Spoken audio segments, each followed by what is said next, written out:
Na compra de um eletrodoméstico, uma pessoa pagou o total de R$ 1.000. Aí você já acha que é um exercício de matemática financeira, mas é muito mais sequência do que matemática financeira. Ó. Da seguinte forma, uma entrada de 10%, ele deu 10% de R$ 1.000 na entrada desse valor total, e o restante em 5 parcelas mensais. Ó, o restante em 5 parcelas. Então não é o 1.000 em 5 parcelas, mas só o que sobrou, né? Eu já paguei 10%, sobrou 90% que eu dividi em 5 parcelas. As 5 parcelas formam uma progressão aritmética crescente, ou seja, da menor para o maior. Significa que a razão é positiva, porque tem progressão aritmética decrescente quando a razão é negativa. Ah, professor, mas o senhor não falou que é sempre... Eu nem falei, né? Vou falar. Que é sempre somando um número que é PA. Sim, se eu somar um número negativo, no fundo eu estou somando um número e também estou, no final das contas, literalmente, subtraindo um número, né? Quando eu somo menos 10, por exemplo, eu estou subtraindo 10. Então, não está errado falar que sempre soma o mesmo valor, mesmo em PA decrescente. Mas essa é crescente, é do menor para o maior, a razão é positiva. E ele fala a razão é de R$ 40. O valor em reais da última parcela paga foi. Então, o que eu vou precisar aqui? Eu vou precisar, essa eu preciso de mais coisas. Entender o que é uma progressão aritmética, acho que é o principal. Saber o que é uma progressão aritmética, porque facilita muito, muitos exercícios. E o que é uma progressão aritmética? É um tipo especial de sequência, ou seja, é uma sequência em que cada termo é seu antecessor tomado de um valor constante, chamado razão da PA. E, normalmente a razão da PA é representada pela letra Rzinho, enquanto a da PG pela letra Qzinho, que eu tive na questão anterior. Mas não é obrigatório essas letras, mas é o que se usa mais. Quase sempre, na verdade. Tá, as equações que eu tenho da PA. Então, aqui eu vou até dar um exemplo. Na questão anterior, o exemplo foi a própria questão, né? Aqui eu vou dar um exemplo para facilitar o que eu vou falar. Digamos que eu tenho uma PA aqui, um exemplo. 3, 7, 11, 15. Essa é uma PA cuja razão é 4, né? Podem ver, se eu não errei conta, está somando sempre 4. O que eu quero mostrar aqui? Que o 7 simplesmente é o 3 somando 4. O 11 é o 7 somando 4. Portanto, pode falar que o 11 é o 3 somando 4 e 4. E o 15 é o 3 somando 4, 4, 4. 3 vezes. Ou seja, o 4 é vezes o número de quantidade de pulinhos que eu dou para chegar no próximo termo. Que eu quero que vocês enxerguem que eu posso fazer a volta, que eu vou usar nessa questão. Ó. Se eu subtrair 4 aqui, eu ando de marcha ré. Se eu subtrair a razão, eu ando de marcha ré na sequência. Ó. Se eu tirar 4, volta a ser o terceiro termo, que é o 11. Se eu tirar 4, volta a ser o segundo termo. Se eu tirar 4, volta a ser o primeiro termo. Eu posso andar de marcha ré, simplesmente subtraindo a razão e somando a razão. Isso, inclusive, deixa mais claro o termo geral da PA, né, que é a n, igual a 1 mais n menos 1 vezes r. Pode ver que para eu chegar no quarto termo, são 3 pulinhos. Para eu chegar no terceiro termo, são 2 pulinhos, sempre n menos 1 pulinhos, que é o r, né? Daí vem essa equação. E eu vou usar aqui a soma dos termos, porque aqui eu vou saber a soma, que é o valor que ele dividiu em 5 parcelas, que é o A1 mais o AN vezes N sobre 2. É o primeiro termo da sequência, mais o último multiplicado pela quantidade de termos, dividido por 2. Então, vamos aplicar isso aqui nessa questão de uma forma inteligente e rápida, você vai ver. E clara. Primeiro eu vou achar qual foi o valor total parcelado, que não foi 1.000. Ele tirou e pagou 10% de entrada, então aqui eu vou colocar a entrada é 10%. Aprendi lá em aula de porcentagem, é 0,1 vezes, ou 0,10, é na mesma, o 1.000, né? 0,1 vezes 1.000 dá R$ 100, ou seja, ele deu R$ 100 de entrada. Então, o valor parcelado, né, o valor total parcelado, que eu vou chamar de SN,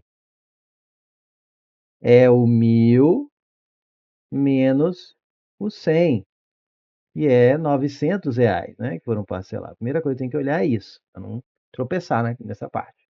Então, são R$ 900 que foram parcelados. Portanto, eu vou escrever que a soma, em quantas parcelas? 5. Então são 5 parcelas chamadas de P1, P2, P3 P4 e P5, que a razão é positiva, que ele falou que é crescente, a próxima parcela é sempre maior que a primeira.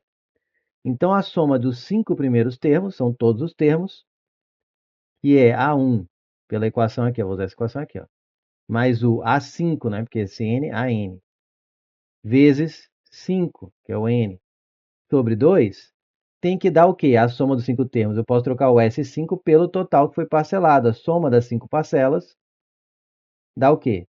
Os R$ 900, que ele foi parcelado em 5 parcelas, foi dividido em 5 parcelas. Então, S5 eu substituo por 900, igual, quem é o A1? Agora vem a parte mais legal. Eu não sei quem é o A1, nem sei quem é o A5. Mas eu quero saber quanto é o A5, ele quer a última parcela paga, ele quer saber quanto é o A5, e ele me deu a razão, ele me deu o R. Então, já que eu quero o A5, em vez de eu usar a fórmula geral, que é a n em função de A1, e escrever A5 como A1 mais 4R, eu vou escrever A1 em função de A5. Observe que se A5 é igual a 1 mais 4R, eu posso falar que o A1 é o A5 menos 4R. Passei o menos 4R para o outro lado e deixei o A1 isolado. Mas eu precisava da equação? Não, gente. Se eu estou no quinto termo e quero o valor do A1, basta eu pegar o A5 e voltar 4 razões. Eu volto para o A4, para o A3, para o A2, para o A1. Então, se enxergar que é pulinhos para a direita vai somando a razão, pulinhos para a esquerda vai subtraindo a razão, basta eu consigo chegar de qualquer termo em qualquer termo. Por exemplo, eu posso escrever o A5 em função do A3. O A5 é o A3 dando 2 pulinhos, ou seja, A3 mais 2R.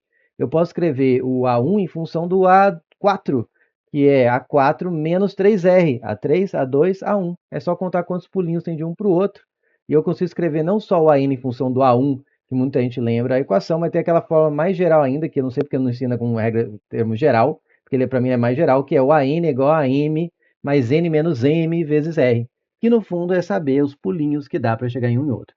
Por que eu estou dizendo isso? Porque eu quero o A5. Então eu não vou substituir o A5 por A1, tarará, porque eu vou ficar com a variável A1, com a incógnita A1. Eu vou pegar o A1 e trocar por A5, tarará, tarará, porque daí eu fico só com a incógnita A5. E A5 é a resposta, a última parcela. Não é, na verdade aqui seria P5, né? Eu chamei as parcelas de P. P5. Fechou? Então vai ficar assim, ó. Então eu não vou nem... Eu vou fazer só aqui um pouquinho, ó.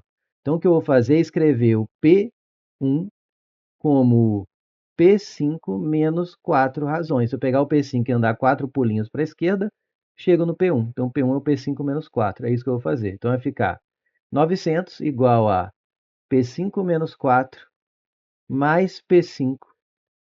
É menos 4R, perdão. Menos 4R. Aí vem esse é o P1. Aí vem mais P5. Tudo isso vezes 5 sobre 2. Agora eu passo o 2 multiplicando, passo o 5 dividindo, 2 vezes 900 dá 1.800, 1.800 por 10 dá 180, mas é por 5, então é 360. Então, multiplicar por 2 dividir por 5, o 900 vai dar 360. E aqui vai ficar P5 com P5 fica 2P5, menos 4 vezes a razão, e a razão ele deu que é 40.